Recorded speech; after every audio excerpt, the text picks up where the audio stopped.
مسلمان کی خوشی اور غیر مسلم کی خوشی میں زمین اور آسمان کا فرق ہے، یہ بات ذہن میں رکھنا۔ اور ہر خوشی کا ایک پروٹوکول ہوتا ہے، ہر خوشی کا ایک تقاضا ہوتا ہے۔ اگر اس تقاضے کو اس پر عمل نہ کیا جائے، اس تقاضے کو پورا نہ کیا جائے تو وہ خوشی اس شخصیت کے شایان شان ہو نہیں سکتی۔ اب اللہ نے فرمایا لقد من اللہ علی المؤمنین، اللہ نے مومنین پر احسان فرمایا، اذ بعث رسولا منہم من انفسہم۔ وہ احسان کیا ہے کہ اللہ نے اپنا نبی مومنین میں مبعوث فرمایا اور انہی میں سے مبعوث فرمایا۔ یہ دو احسان ہیں، ایک انہیں اپنا نبی عطا فرمایا اور ایک انہی میں سے عطا فرمایا۔ حضرت ابراہیم علیہ السلام نے جب بیت اللہ شریف کو تعمیر کیا اور حضرت اسماعیل علیہ السلام نے وہاں دعائیں مانگی تھی، اور دعا کیا تھی؟ یا اللہ ارنا مناسکنا، ہمیں عبادت کے طریقے سکھا، وتب علینا، اور ہماری توبہ کو قبول فرما۔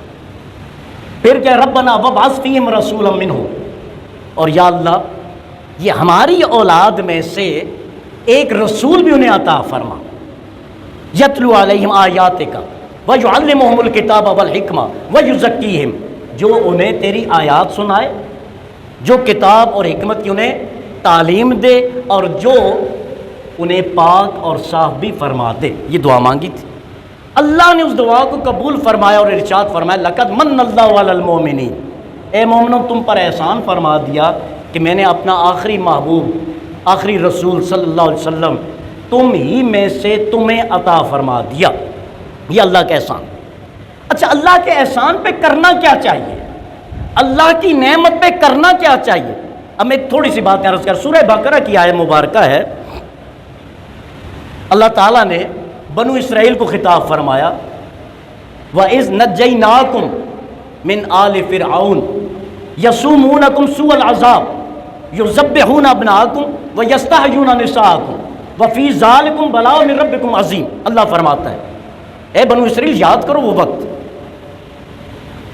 نجیناکم، ہم نے تمہیں بچایا، من سوء العذاب، وہ بہت برا عذاب تھا فرعون کا اور اس کے حواریوں کا تم پر۔ صلی اللہ علیہ وسلم کے صحابہ، آقا نے خود ارشاد فرمایا اصحابی کلہم عدول، میرے سارے صحابہ عادل ہیں، میرے سارے صحابہ عادل،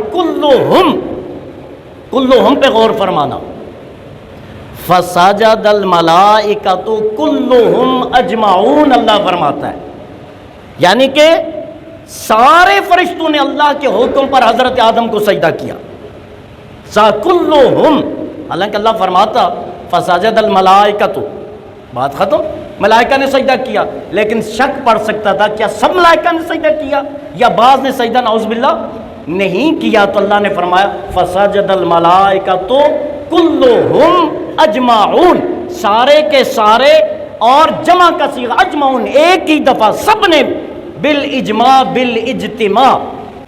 جان بوجھ کے آپ کی خدمت میں عرض کرنا چاہ رہا ہوں کہ ہمیں پتہ ہونا چاہیے، یاد رکھنا، قرآن اور حدیث، قرآن اور احادیث صحیحہ، صحیح حدیث، ان دو کے علاوہ باقی کی توجیہ بھی کی جا سکتی ہے، اختلاف بھی ہو سکتا ہے، اجتہاد بھی ہو سکتا ہے۔ معزز و محتشم حضرات سامعین کرام، سورہ آل عمران یہ قرآن مجید کی تیسری سورہ مبارکہ ہے، اس کی آیہ مبارکہ 164۔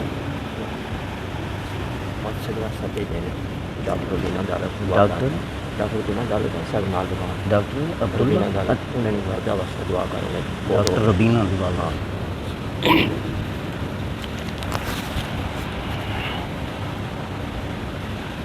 یہ قرآن مجید کی تیسری سورہ مبارکہ ہے اور اس کی آیہ مبارکہ 164۔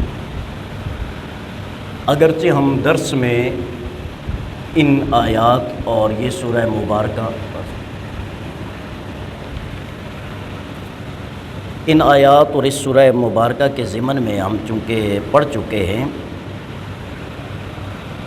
لیکن الحمدللہ اللہ تعالیٰ کا فضل اور احسان ہے کہ ایک مرتبہ پھر ماہ ربیع النور، ماہ ربیع الاول اللہ تعالیٰ نے ہمیں نصیب فرمایا ہے، اور آج ربیع الاول شریف کی 8 تاریخ ہے۔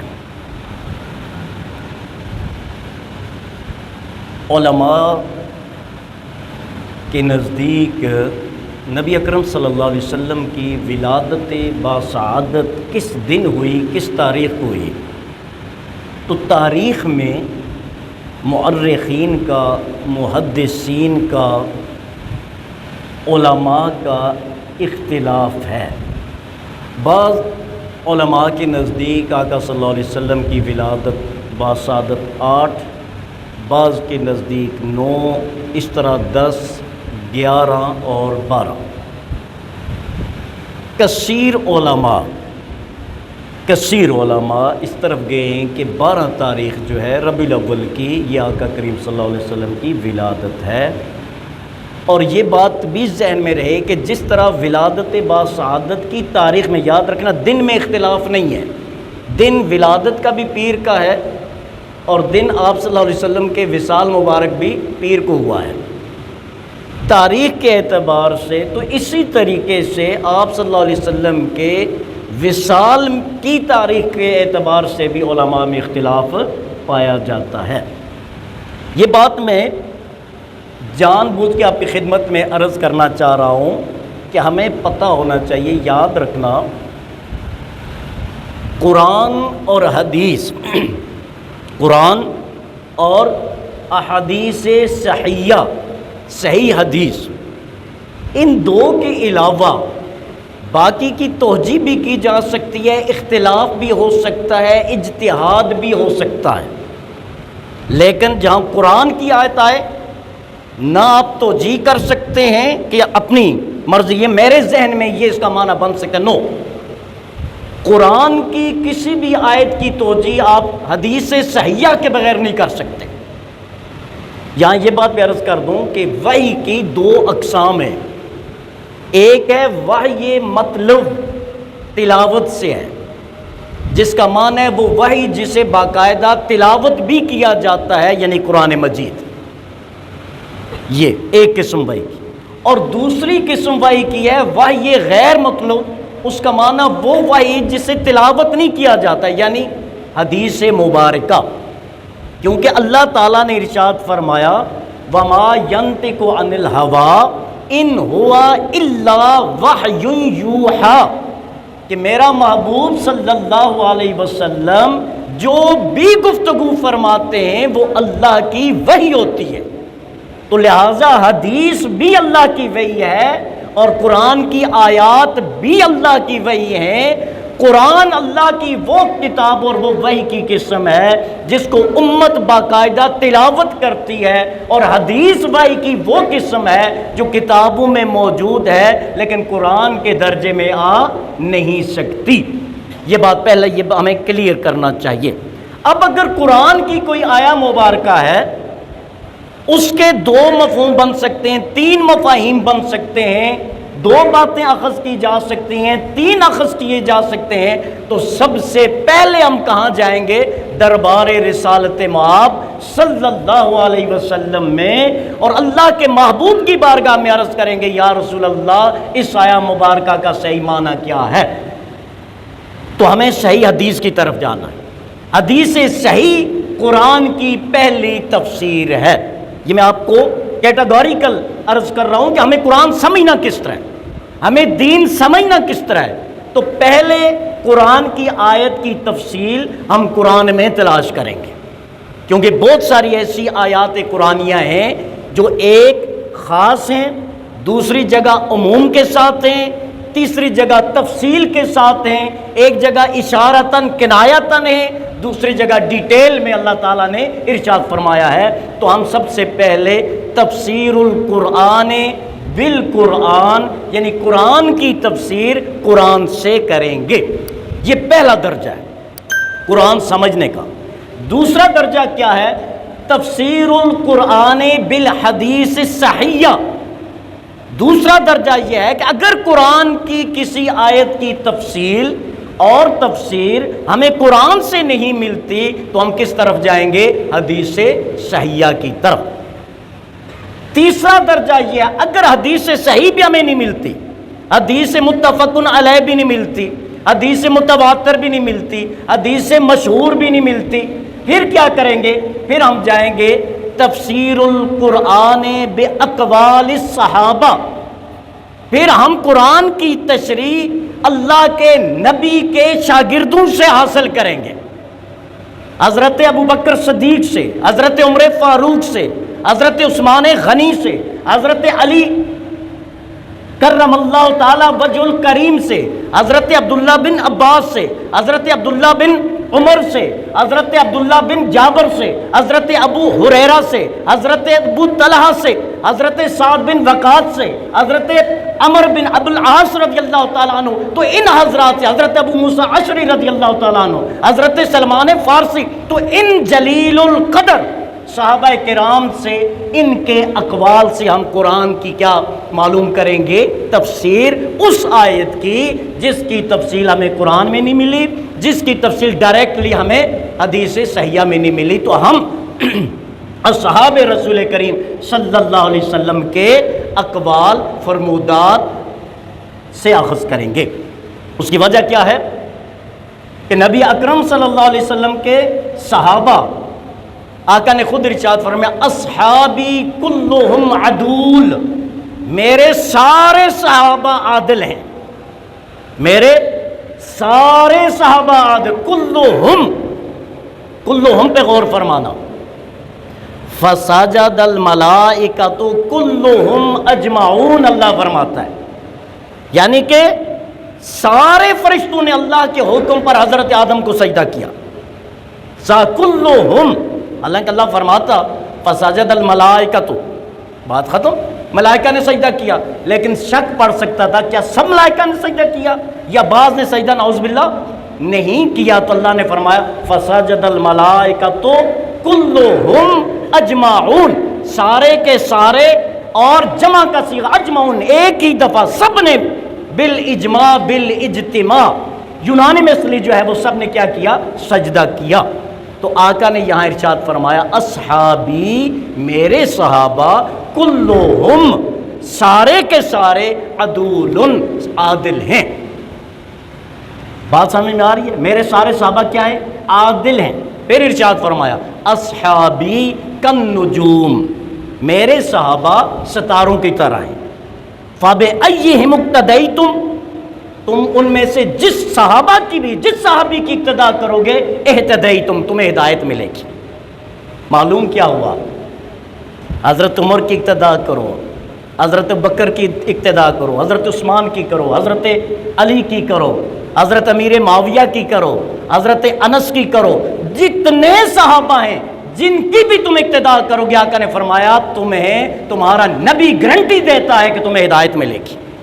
تو سارے صحابہ کیا ہیں؟ ستارے ہیں، سارے صحابہ عادل ہیں، اور سارے صحابہ رسول اللہ صلی اللہ علیہ وسلم کے ڈائریکٹ شاگرد ہیں۔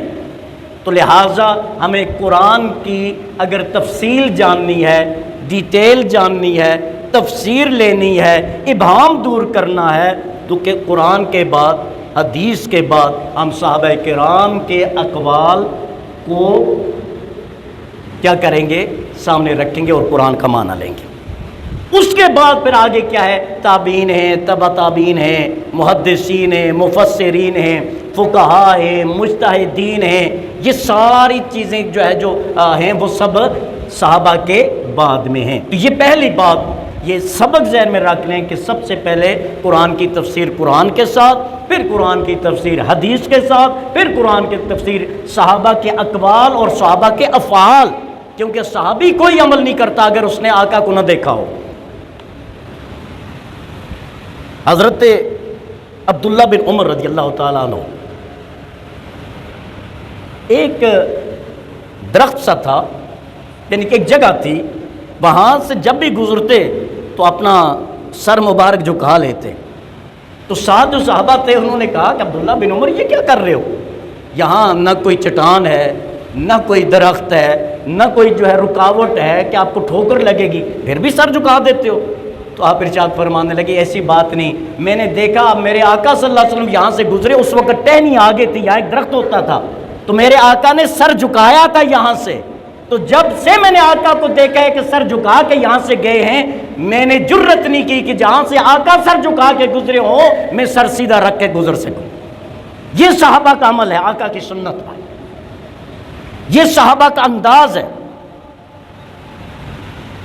اور پھر حضرت ابو موسیٰ اشعری رضی اللہ تعالیٰ عنہ جانتے ہیں، جب گورنر بنایا حضرت عمر نے تو یہ میٹنگ چل رہی تھی، غیر مسلم دیگر جو ہے وہ کیا نمائندے موجود تھے، ان کے سفراء موجود تھے، کارندے موجود، میٹنگ چل رہی تھی، آپ کھانا تناول فرما رہے تھے، تو کھاتے ہوئے لقمے کا کچھ حصہ، کھانے کا کچھ حصہ نیچے گر گیا، آپ نے فوراً اٹھایا اور تناول فرما لیا۔ ساتھ بیٹھے ہوئے لوگوں نے عرض کی حضور آپ گورنر ہیں اور یہ بڑے بڑے لوگ ہیں، ان کے سامنے آپ نے وہ گرا ہوا جو ہے وہ روٹی کا ٹکڑا حصہ اٹھا کے تناول کیا، یہ لوگ کیا سمجھیں گے کہ مسلمانوں کا گورنر یہ کیا کر رہا ہے؟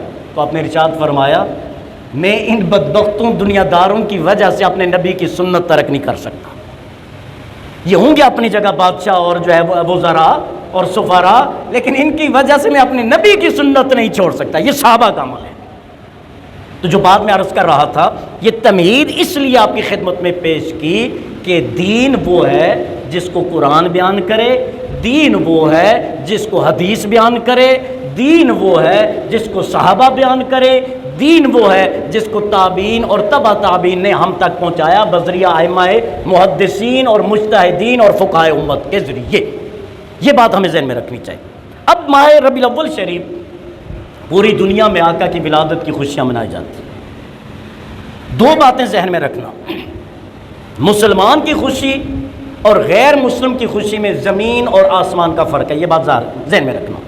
اور ہر خوشی کا ایک پروٹوکول ہوتا ہے، ہر خوشی کا ایک تقاضا ہوتا ہے، اگر اس تقاضے کو اس پر عمل نہ کیا جائے، اس تقاضے کو پورا نہ کیا جائے تو وہ خوشی اس شخصیت کے شایان شان ہو نہیں سکتی۔ اب اللہ نے فرمایا لقد من اللہ علی المؤمنین، اللہ نے مومنین پر احسان فرمایا، اذ بعث رسولا منہم من انفسہم، وہ احسان کیا ہے کہ اللہ نے اپنا نبی مومنین میں مبعوث فرمایا اور انہی میں سے مبعوث فرمایا۔ یہ دو احسان ہیں، ایک انہیں اپنا نبی عطا فرمایا اور ایک انہی میں سے عطا فرمایا۔ حضرت ابراہیم علیہ السلام نے جب بیت اللہ شریف کو تعمیر کیا اور حضرت اسماعیل علیہ السلام نے وہاں دعائیں مانگی تھی، اور دعا کیا تھی؟ یا اللہ ارنا مناسکنا، ہمیں عبادت کے طریقے سکھا، وتب علینا، اور ہماری توبہ کو قبول فرما۔ پھر کہ ربنا وابعث فیہم رسولا منہم، اور یا اللہ یہ ہماری اولاد میں سے ایک رسول بھی انہیں عطا فرما، یتلو علیہم آیاتک ویعلمہم الکتاب والحکمہ ویزکیہم، جو انہیں تیری آیات سنائے، جو کتاب اور حکمت کی انہیں تعلیم دے، اور جو انہیں پاک اور صاف بھی فرما دے۔ یہ دعا مانگی تھی، اللہ نے اس دعا کو قبول فرمایا اور ارشاد فرمایا لقد من اللہ علی المؤمنین، اے مومنو تم پر احسان فرما دیا کہ میں نے اپنا آخری محبوب، آخری رسول صلی اللہ علیہ وسلم تم ہی میں سے تمہیں عطا فرما دیا۔ یہ اللہ کا احسان۔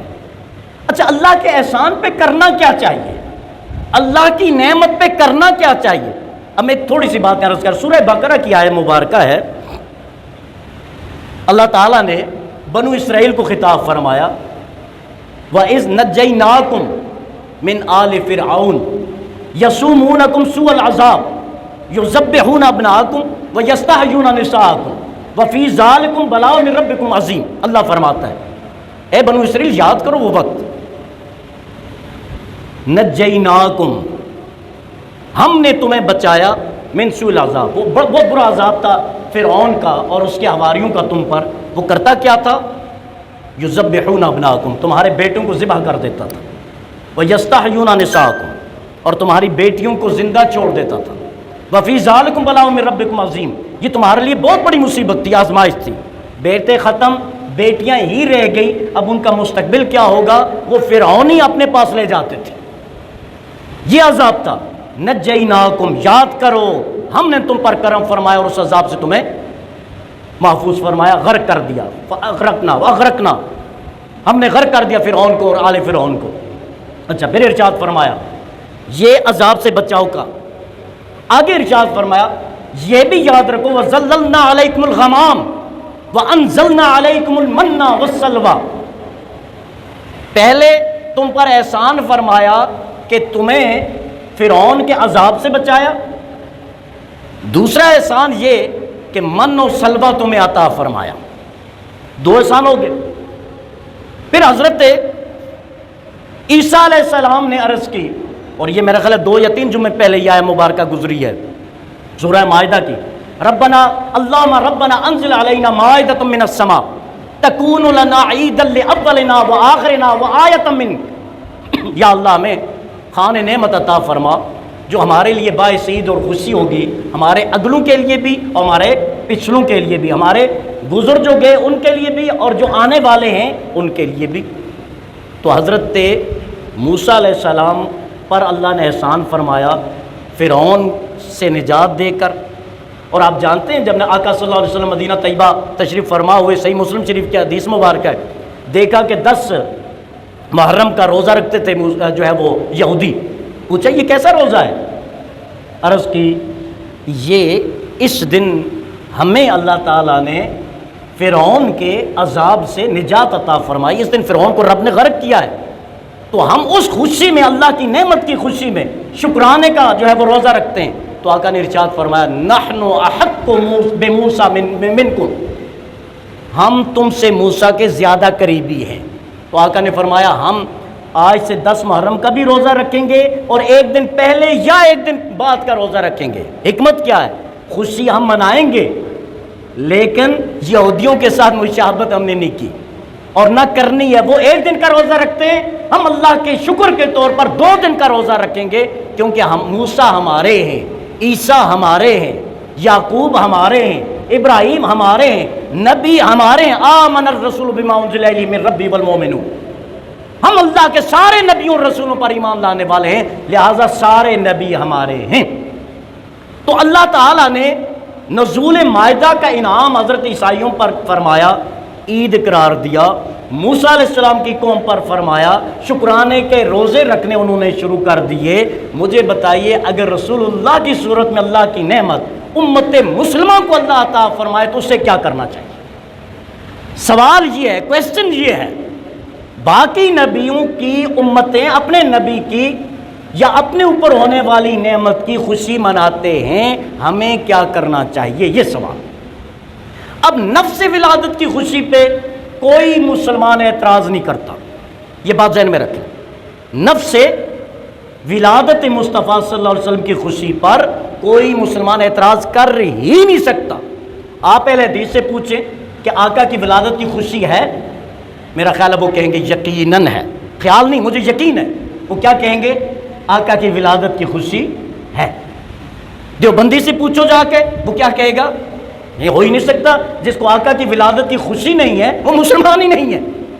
کیوں کہ آقا کی ولادت ہوئی تو اللہ نے آقا کو نبوت عطا فرمائی، آقا کو نبوت ملی تو ہم مسلمان ہوئے، آقا آئے تو ہم مسلمان بنے، آقا آئے تو ہم مومن بنے، آقا آئے تو جو ہے صدیق بنے، آقا آئے تو شہداء بنے، آقا آئے تو صالحین بنے، آقا آئے تو جو ہے کتب، ابدال، کلندر، یہ ساری چیزیں جو ہے اللہ تعالیٰ نے یہ ساری نعمتیں عطا فرمائی۔ تو بیسک اور بنیادی جو نعمت ہے وہ رسول اللہ صلی اللہ علیہ وسلم کی ذات اقدس ہے۔ اللہ تعالیٰ ارشاد فرماتا ہے وَاذْكُرُوا نِعْمَتَ اللَّهِ عَلَيْكُمْ، اللہ کی نعمت کو یاد کرو جو تم پر رب نے فرمائی، اِذْ كُنْتُمْ أَعْدَاءَ، جب تم آپس میں دشمن تھے، فَأَلَّفَ بَيْنَكُمْ، پھر اللہ نے اپنے نبی کے صدقے میں تمہارے دلوں میں محبتیں پیدا فرما، فَأَصْبَحْتُمْ بِنِعْمَتِهِ إِخْوَانًا، پھر اللہ کی نعمت کے صدقے میں تم بھائی بھائی بن گئے۔ اور پھر فرمایا وَكُنْتُمْ عَلَىٰ شَفَا حُفْرَةٍ مِّنَ النَّارِ فَأَنْقَذَكُم مِّنْهَا، تم تو جہنم کے گڑھے کے کنارے پہ کھڑے تھے، فَأَنْقَذَكُم مِّنْهَا، ہم نے تمہیں جہنم میں گرنے سے بچا لیا۔ اور بخاری شریف کی حدیث مبارک ہے، نبی اکرم صلی اللہ علیہ وسلم نے ارشاد فرمایا تمہاری اور میری مثال ایسی ہے جیسے ایک بندے نے آگ جلائی، آگ جلائی اور پروانے اور پتنگے وہ اس آگ پہ لپٹ رہے ہیں، گرتے ہیں اور کیا ہو جاتے ہیں؟ جل جاتے ہیں۔ اور ایک شخص جو ہے وہ انہیں پکڑ پکڑ کے آگ سے دور کرتا ہے، لیکن وہ مانتے نہیں، پھر آگ کی طرف جاتے ہیں۔ تو فرمایا انا، میں وہ ہوں جو تمہیں آگ میں گرنے سے بچا رہا ہوں، پکڑ پکڑ کے دور کر رہا ہوں۔ فَأَنْقَذَكُم مِّنْهَا۔ یہ اتنی مشکل مثال نہیں ہے، ہماری سمجھ میں نہ آئے۔ چھوٹے بچوں کے سامنے اگر آپ دیا جلائیں گے نا، وہ کیا کرتا ہے؟ وہ دیے کی طرف جاتا ہے، روشنی کی طرف جاتا ہے۔ پھر ماں باپ کیا کرتے ہیں؟ ہاتھ پکڑتے ہیں اور اسے دور کرتے ہیں۔ کیوں؟ کیونکہ بچہ ناسمجھ ہوتا ہے، والدین سمجھدار ہوتے ہیں۔ وہ جانتے ہیں کہ اگر اس کو روکا نہیں تو اس کے ہاتھ جل جائیں گے، اس کو روکا نہیں تو اس کے کپڑوں کو آگ لگ سکتی ہے، اس کو روکا نہیں تو اسے نقصان پہنچ سکتا ہے۔ اگر ہم اپنی اولاد کے لیے اتنے کنسرن رکھتے ہیں، اتنا خیال رکھتے ہیں کہ دنیا کی آگ سے وہ بچ جائیں، کبھی ہم نے سوچے کہ اس اولاد کو جہنم کی آگ سے بچانا بھی ہمارا فرض ہے؟ سکول کے لیے تو ہم اٹھاتے ہیں، نماز کے لیے نہیں جگاتے۔ سبق پڑھنے کے لیے سکول کا بایو کیمسٹری فزکس کے لیے تو ہم فورس کرتے ہیں، قرآن کے لیے فورس نہیں کرتے۔ اللہ تعالی ہم پر فضل اور احسان فرمائے۔ تو بات جو آخری بات میں عرض کر رہا تھا کہ ولادت مصطفیٰ صلی اللہ علیہ وسلم پر کسی کو اعتراض ہو ہی نہیں سکتا۔ اب جلوس پر، جلسے پر، چراغاں پر یہاں اختلاف آتا ہے۔ اب اگر آپ کا وقت ساتھ دیتا یا آپ جلدی تشریف لاتے تو یہ بات میں آپ کی خدمت میں عرض کر دیتا، لیکن یاد رکھنا انشاءاللہ زندگی رہی تو یہ جو اختلافی صورت ہے اور اس کا حل کیا ہے، بشرط زندگی اگلے جمعے پر آپ کی خدمت میں عرض کروں گا۔ اللہ تعالی ہم سب کا حامی ناصر۔